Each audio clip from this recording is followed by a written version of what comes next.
got blue ones flavoured like blueberry. We've got black ones flavoured like black moss. We've got... Black moss? Have you not had black moss cupcakes? Are you serious? No. Well, I'm going to put about 4 or 5 into that one for you. Okay. Give you this one, this will put you back about 4 silver pieces. Oh my gosh, I give you 5 silver pieces. Daddy, immediately take out the black one and shove it in my mouth. All right.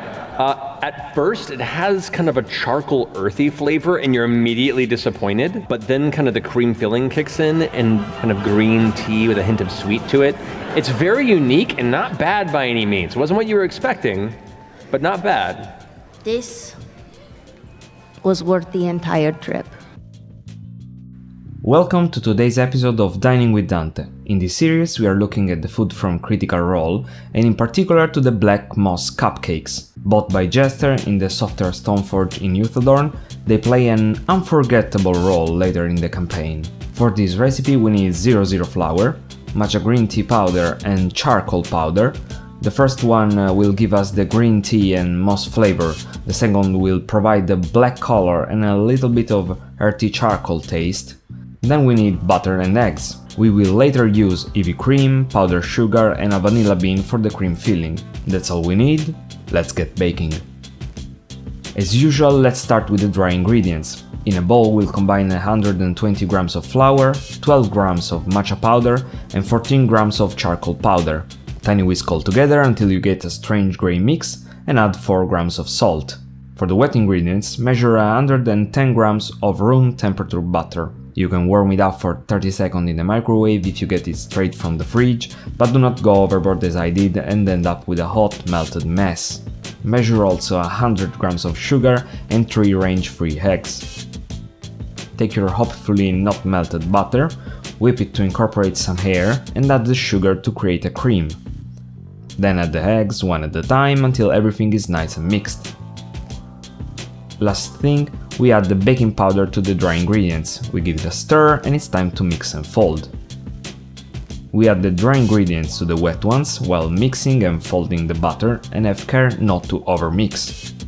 Put the butter in the nicer glass bowl to allow everyone to see better and realize that you have now a black substance on a black surface, making, as a matter of fact, much harder to see anything, and proceed as nothing happened. Start placing the butter in a muffin pan, way less than I am if you wanna show the nice rose pattern once you flip it, but you live and learn. Give it a little shake to expel any air trapped inside, and it's time to go in 180 degrees Celsius heated oven for 25 minutes. While they are baking, we can start to put a bowl and a regular whisk in the freezer that we will use for the whipped cream. As we cannot rely on sight, to make sure that the cupcakes are ready, put a toothpick through one and it should come out clean. Once they are fully cooked, we will wait a couple of minutes for them to cool off, and then we will transfer them on a cooling rack to cool off completely. While they cool down, we can make the cream filling. In the ice-cold bowl, measure 60 grams of heavy cream, the seed of a vanilla bean. You can put the emptied pod in a jar with sugar to make vanilla sugar, and start whipping. Once the cream is already stiffing up, add 15 grams of powdered sugar and continue whipping until the cream is forming stiff peaks. Put the filling in a sac à poche, close it with a knot and put it in the fridge. Once everything is nice and cold, start filling the cupcakes from the bottom. Make a small hole with the piping bag and fill the cupcakes until a little bit of filling is spilling out. I said a little. Well, okay then. Try to plate the cupcakes nicely to show off the cool rose pattern, and it's time to taste. It's surely a strange first bite. It's hearty, you can taste the matcha green tea vibe, and then the cream fillings kicks in. The aftertaste is sweet and salty at the same time, with a hint of moss.